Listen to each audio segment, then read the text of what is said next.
बांग्लादेश का अभ्युदय होता है, बांग्लादेश का जन्म होता है, ठीक है ना। और बांग्लादेश के जन्म के बाद से अगर हम कहें, ठीक है ना, तो या फिर उससे पहले से अगर हम कह लें, तो कहीं ना कहीं जब पूर्वी पाकिस्तान या पश्चिमी पाकिस्तान जब हुआ करता था, उस समय से ही खास करके जो पूर्वी पाकिस्तान, उसको हम बांग्लादेश कहते हैं, उसके साथ हमारा सीमा विवाद चल रहा था, ठीक है ना। लेकिन उस सीमा विवाद को इतना लंबा समय के बाद भी नहीं निपटाया गया। मतलब 1947 में जब देश हमारा आजाद हुआ, तो 1947 से लेकर 2014 तक में इस परिस्थिति को नहीं निपटाया गया। तो आखिर 2014 के बाद कोई ना कोई तो ऐसा परिस्थिति बना होगा, ठीक है ना। या ये कह लें कि हाल फिलहाल के वर्षों में कोई ना कोई तो ऐसा परिस्थिति निर्मित हुआ होगा, जिस परिस्थिति में अगर हम कहें तो इस मामले को निपटाना जरूरी था, ठीक है ना। और उसी परिस्थिति में इसको निपटाया गया है। अब इसको समझने से पहले आपको यह समझना पड़ेगा कि जो हिंद महासागर है हमारा, उस हिंद महासागर का भू राजनीति क्या है। भू राजनीति कहने का मतलब होता है हमारा कि जो अंतरराष्ट्रीय राजनीति है, उस अंतरराष्ट्रीय राजनीति पर जो भौगोलिक तत्वों के प्रभाव का अध्ययन होता है, ठीक है ना, उसको क्या कहते हैं हम लोग, भू राजनीति।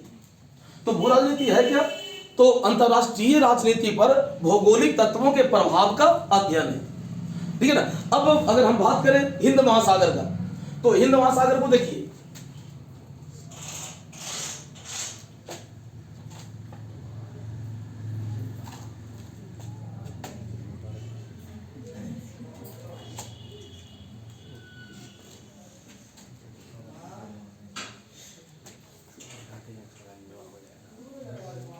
देखिए बाकी महासागर के तुलना में अगर हम बात करें, तो बाकी महासागर जो है आपका, ये अगर हकीकत में हम कहें तो क्या होता है कि उत्तर और दक्षिण के साथ, मतलब उत्तरी ध्रुव और दक्षिणी ध्रुव के साथ जुड़ा हुआ है, ठीक है ना। जैसे अगर आप नक्शा में देखिएगा अटलांटिक महासागर को, तो अटलांटिक महासागर जो है आपका, ये उत्तर और दक्षिण के साथ जुड़ा हुआ है। अगर हम प्रशांत महासागर का बात करें, तो प्रशांत महासागर भी दक्षिण के साथ चौड़ा रूप में जुड़ा हुआ है। और इसका उत्तरी भाग अगर हम देखें, तो बेरिंग जल संधि के सहारे अगर हम कहें, तो उत्तरी महासागर जो है हमारा, या उत्तरी सागर जो है हमारा, ठीक है ना, उसके साथ जुड़ा हुआ है।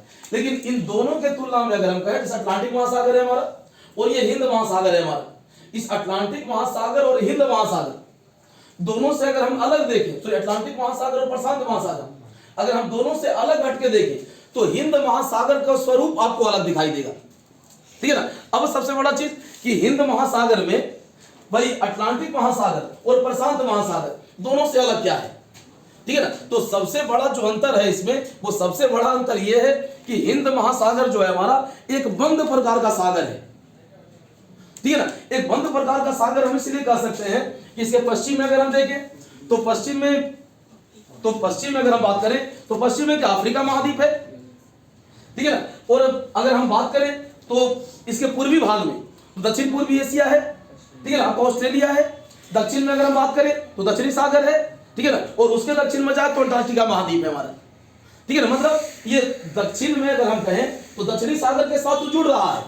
लेकिन विषुवत रेखा के उत्तर में अगर हम देखें, तो विषुवत रेखा के उत्तर में जैसे हमारा जो एशिया महाद्वीप है, ये इस तरह से बसा हुआ है, ठीक है ना, कि उत्तरी सागर के साथ साथ इसका कॉन्टेक्ट नहीं होता है, ठीक है ना। ऊपर से अगर हम यहाँ पर इंडिया को देखें, ये जो भारत है हमारा, ये भारत का स्थिति भी बड़ा विशिष्ट हो जाता है। मतलब भारत हिंद महासागर में इस तरह से घुसा हुआ है कि हिंद महासागर जो है हमारा, ये दो भाग में बढ़ जाता है। इसका जो पश्चिमी भाग है हमारा अरब सागर कहलाएगा, और जो पूर्वी भाग है हमारा बंगाल की खाड़ी कहलाता है, ठीक है ना। मतलब अगर हम हिंद महासागर का बात करें, तो हिंद महासागर का नामकरण भी भारत के नाम पर हुआ है, ठीक है ना। और अगर भारत के नाम पर या हिंद के नाम पर इसका नामकरण हुआ है, तो भारत का विशिष्ट महत्व तो होगा इसमें, ठीक है। अब ये विशिष्ट महत्व क्या है, तो भारत का विशिष्ट महत्व इसमें यह है कि भारत जो है ना हमारा, ये हिंद महासागर के शीर्ष पर स्थित है, मतलब केंद्र में स्थित है, इस तरह से कह लीजिए, ठीक है ना। और इस हिंद महासागर में ये इस तरह से घुसा हुआ है कि हिंद महासागर हमारा दो भाग में बढ़ जाता है।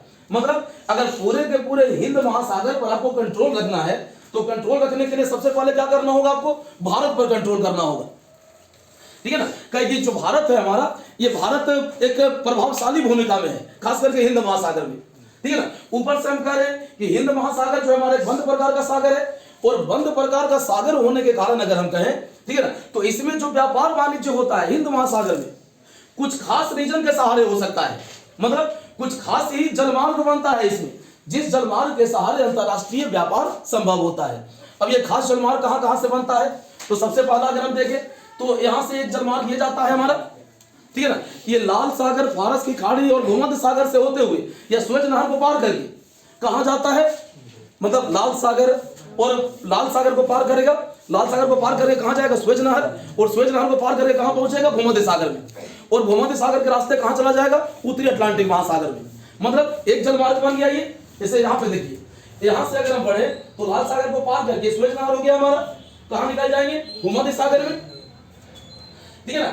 और भूमध्य सागर से अगर हम कहें तो जिब्राल्टर स्टेट होते हुए हम कहां चले आएंगे, उत्तरी अटलांटिक महासागर में, ठीक है ना। पहला व्यापारिक मार्ग है हमारा ये, ठीक है ना। दूसरा व्यापारिक मार्ग अगर हम देखना चाहें तो इराक में जो दजला और फरात नदी है हमारा, ठीक है ना, उस दजला और फरात नदी के सहारे, ठीक है ना, जो पूर्वी यूरोप का जो रीजन है हमारा, इस पूर्वी यूरोप के रीजन तक हम पहुंच सकते हैं, ठीक है, दूसरा व्यापारिक मार्ग।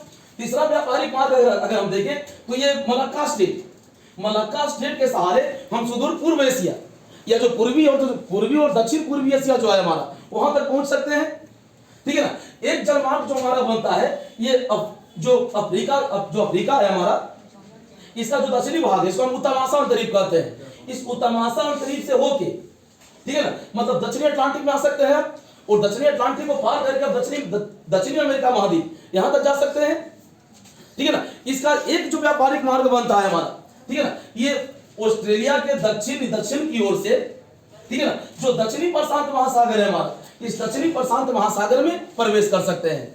मतलब अगर हम प्रशांत महासागर का बात करें, अगर हम अटलांटिक महासागर का बात करें, तो ये दोनों महासागर के तुलना में जो हिंद महासागर है हमारा, इसमें व्यापार वाणिज्य कुछ निश्चित मार्ग के सहारे ही हो सकता है, ठीक है ना। अब जब निश्चित मार्ग के सहारे व्यापार वाणिज्य होता है तो हर कोई चाहेगा कि जितना व्यापारिक मार्ग यहां से गुजरता है उस व्यापारिक मार्ग पर हमारा कंट्रोल होना चाहिए ना।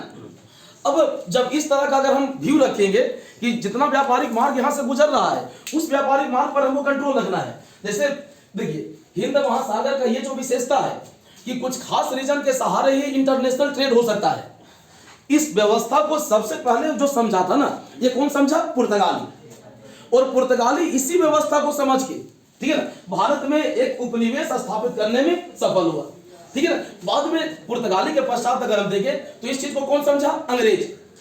और अंग्रेज दोनों चीज को समझा कि जितना व्यापारिक मार्ग है हमारा उस व्यापारिक मार्ग पर हमको कंट्रोल करना है, और दूसरा चीज भारत का यहाँ पे केंद्रीय स्थिति है तो भारत पर हमको कंट्रोल करना है, और दोनों पर कंट्रोल के जरिए इस पूरे के पूरे क्षेत्र में अपना साम्राज्य स्थापित करने में सफल हुआ।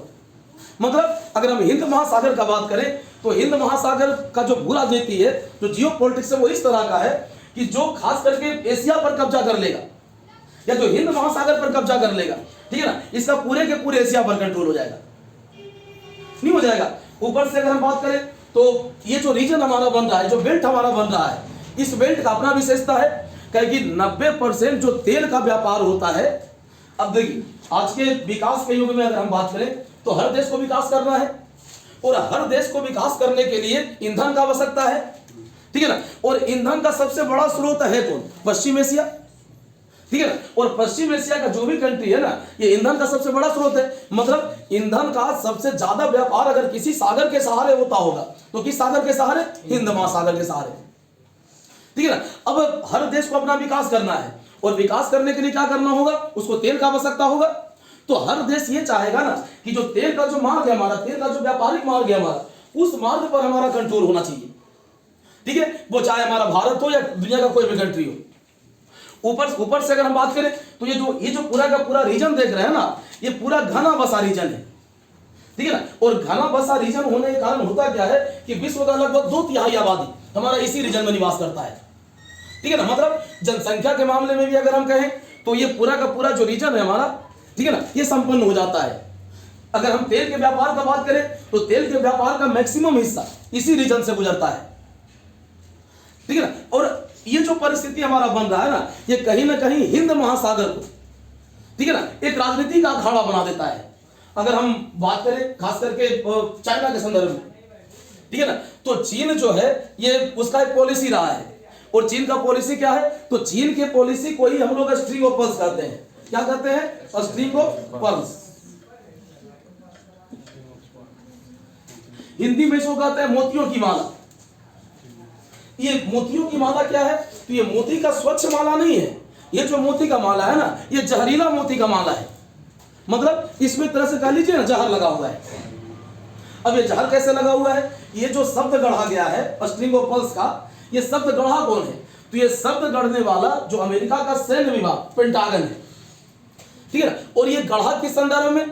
तो ये इसको गढ़ने का संदर्भ ये था कि जहां तक चाइना का सवाल रह गया, तो चाइना भारत का जितना पड़ोसी है, ठीक है ना, हर पड़ोसी के साथ अपने मतलब हर पड़ोसी देश में जो इंफ्रास्ट्रक्चर है, उस इंफ्रास्ट्रक्चर को डेवलप करके वहां पे अपना प्रभाव स्थापित करना चाहता है। मतलब धीरे धीरे करके भारत को चारों ओर से मतलब एक सैन्य बेस के सहारे घेरना चाहता है। जैसे पाकिस्तान का बात कर लीजिए, ग्वादर बंदरगाह है। श्रीलंका का बात कर लीजिए, हम्बनटोटा बंदरगाह है, ठीक है ना। जो मालदीव का जो मालदीव है हमारा, उसके साथ भी डील हुआ था, लेकिन डील अब खत्म हो चुका है, ठीक है ना। अगर हम बांग्लादेश का बात करें तो चटगांव बंदरगाह, इसको लेके भी डील हुआ था, ठीक है ना। अगर हम म्यांमार का बात करें तो म्यांमार में भी सैन्य ठिकाना है।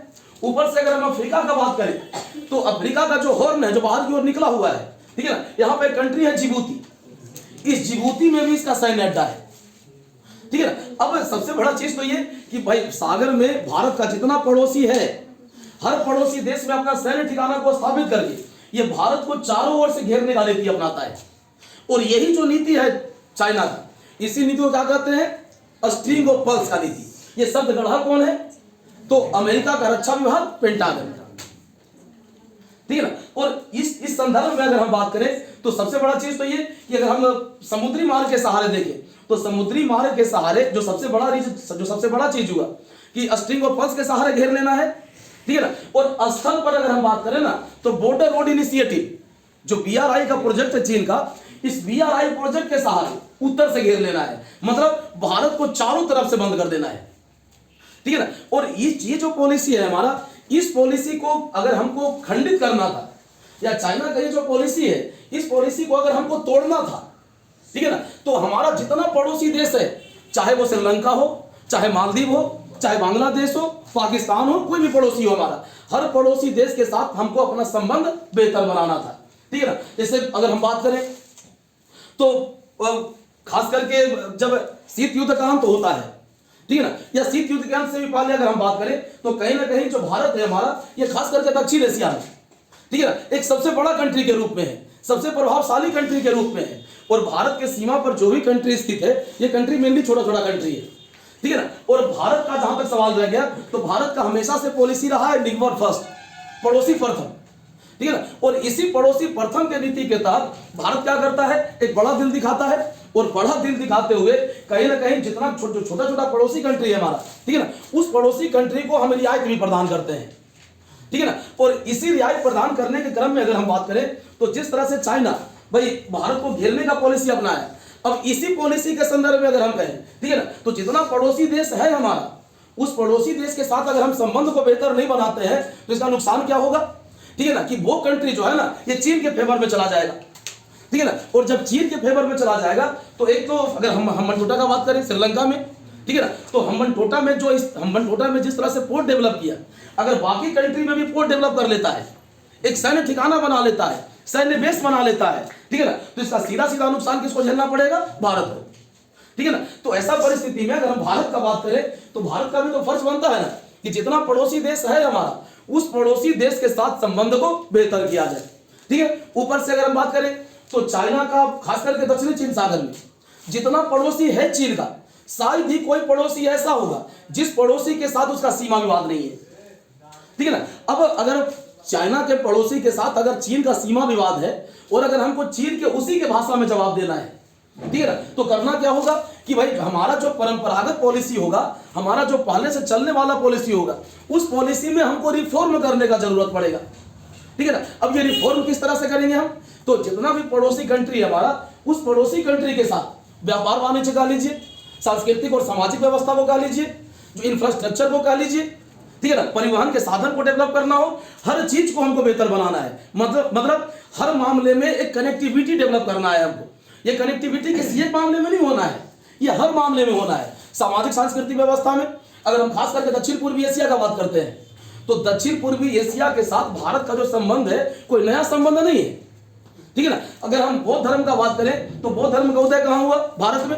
और दक्षिण पूर्वी एशिया का जो अधिकांश कंट्री है ना, ये बौद्ध धर्म का अनुयायी है, ठीक है ना। तो ऐसा परिस्थिति में जो एक सांस्कृतिक लाभ हमको मिल सकता है, इस सांस्कृतिक लाभ को हमको अर्जित करना है, ठीक है ना। और इस लाभ को इस तौर पर हमको उपयोग करना है कि हम चीन के पॉलिसी को काउंटर कर सके, ठीक है ना। अगर जब तक हम चीन के पॉलिसी को काउंटर नहीं करेंगे, ठीक है ना, तब तक चीन क्या करेगा? भारत को घेरने का नीति अपनाता रहेगा, ठीक है ना। और अगर मान लेते हैं कि हिंद महासागर में, जैसे अगर हम यहाँ पे एक सबसे बड़ा चीज कि जब देश हमारा आजाद हुआ तो आजादी के बाद जो संयुक्त राज्य अमेरिका है, ठीक है ना, भाई डियागो गार्सिया में उसका सैन्य बेस बना हुआ है, ठीक है। अब पहले से यहाँ पे एक शक्ति उपस्थित था, अमेरिका, ठीक है ना। अब दूसरा जो शक्ति यहाँ पे उभर रहा है, ये कौन है? चीन, ठीक है ना। तो अमेरिका से हमको उस तरह का खतरा नहीं है जिस तरह का खतरा हमको चीन से है, ठीक है ना। कहे कि चीन के साथ अगर हम सीमा विवाद का बात करें तो चीन के साथ हर हमेशा हमारा सीमा विवाद होते रहता है। जैसे अगर हम गलवान घाटी का बात करें, ठीक है ना, या गलवान घाटी के बाद भी अगर हम डोकलाम वगैरह को लेके बात करें तो इस तरह का कई गतिरोध हम झेल चुके हैं, ठीक है ना। और खास करके अरुणाचल प्रदेश में तवांग वाला जो एरिया है हमारा, उस एरिया में भी कहीं ना कहीं डिस्टर्बेंस होते रहता है, ठीक है ना। तो कहीं ना कहीं देखिए इस सीमा विवाद में अगर हम कहें तो जब तक चीन के पॉलिसी को हम उसी के तरह से काउंटर नहीं करेंगे, ठीक है ना, तब तक इस तरह का जो सीमा विवाद है हमारा ये रुकेगा नहीं, ठीक है ना। तो अब सबसे बड़ा चीज कि भाई जो लुकिस्ट पॉलिसी था हमारा, जो कि चलते आ रहा था 1990 के दशक से, ठीक है ना, इस लुकिस्ट पॉलिसी में हमको थोड़ा सा बदलाव करने का आवश्यकता महसूस हुआ। अब ये बदलाव किस रूप में कि जो लुकिस्ट पॉलिसी था, इसको हिंदी में हम पूर्व की ओर देखो नीति कहते हैं, ठीक है ना। ये पूर्व की ओर देखो नीति का उद्देश्य क्या था? तो पूर्वी या दक्षिण पूर्वी एशिया के देशों के साथ व्यापार वाणिज्य को तीव्र करना, ठीक है ना। तो अब हम लुकिस्ट पॉलिसी को एक नया रूप दे दिए, एक नया फॉर्म में डाल दिए। और ये पॉलिसी क्या है हमारा? तो एक्ट ईस्ट का पॉलिसी। अगर हम एक्ट ईस्ट के पॉलिसी का बात करें तो एक्ट ईस्ट का जो पॉलिसी है हमारा, ये लुकिस्ट पॉलिसी का ही अगला कदम है। अब ये अगला कदम किस रूप में है? तो दक्षिण पूर्वी एशिया के देश के साथ हमको केवल व्यापार वाणिज्य को तीव्र नहीं करना है, बल्कि व्यापार वाणिज्य को तीव्र करने के साथ साथ जो सामाजिक और सांस्कृतिक संबंध है हमारा, या जो कनेक्टिविटी है हमारा, उस कनेक्टिविटी को भी हमको डेवलप करना है, ठीक है ना। और ये कब हो सकता है? जब जितना पड़ोसी देश है हमारा, उस पड़ोसी देश के साथ जो विवाद हमारा चल रहा है, उस विवाद का हम समाधान कर लें, ठीक है ना। और इसी परिप्रेक्ष्य में अगर हम देखें कि जिस तरह से हमारे लुकिस्ट पॉलिसी को 2014 के बाद एक्ट ईस्ट पॉलिसी के रूप में ढाला गया, ठीक है ना, तो उसका पहला अपेक्षा यह था कि बांग्लादेश के साथ जो सीमा विवाद है हमारा, उस सीमा विवाद का समाधान किया जाए।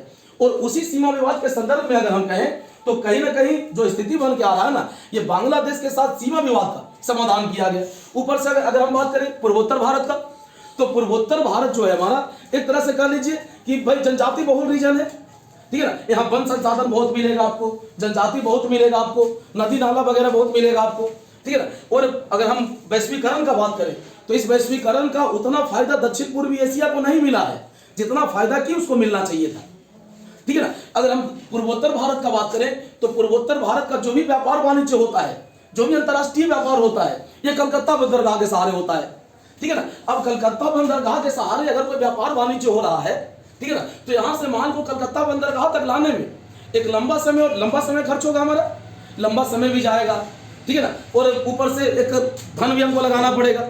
अब सबसे बड़ा चीज कि वैश्वीकरण के युग में कहा जाता है कि उसी क्षेत्र को सबसे ज्यादा लाभ होना है जो सीमावर्ती राज्य है हमारा, ठीक है ना। अब अगर विश्व के नक्शा पर देखिएगा तो विश्व के नक्शा का सबसे बड़ा विशेषता ये कि भारत जो है ना हमारा, ये पूर्वी एशिया, दक्षिण पूर्वी एशिया के साथ स्थल मार्ग के सहारे जुड़ा हुआ है, ठीक है ना। अब अगर हम भारत से अगर हम सिंगापुर वगैरह तक या थाईलैंड वगैरह तक, मलेशिया वगैरह तक अगर हम एक सड़क मार्ग बना लेते हैं, एक राजमार्ग डेवलप कर लेते हैं, ठीक है ना, तो सबसे बड़ा चीज क्या होगा कि जो पूर्वोत्तर भारत है हमारा, उस पूर्वोत्तर भारत के उत्पाद को हमको बेचने के लिए कलकत्ता बंदरगाह तक नहीं लाना पड़ेगा, ठीक है ना, बल्कि उस उत्पाद को हम सीधे स्थल मार्ग के सहारे दक्षिण पूर्वी एशिया में बेच सकते हैं। मतलब जो पूर्वोत्तर भारत है हमारा, इस पूर्वोत्तर भारत का भी विकास होना है। और इस विकास का श्रेय कहीं ना कहीं भारत बांग्लादेश सीमा विवाद के समाधान पर टिका हुआ है, ठीक है ना। और इसी परिप्रेक्ष्य में अगर हम कहें तो बांग्लादेश के साथ जो भारत है हमारा, ये सीमा विवाद के समाधान के लिए अग्रसर हुआ है, ठीक है ना।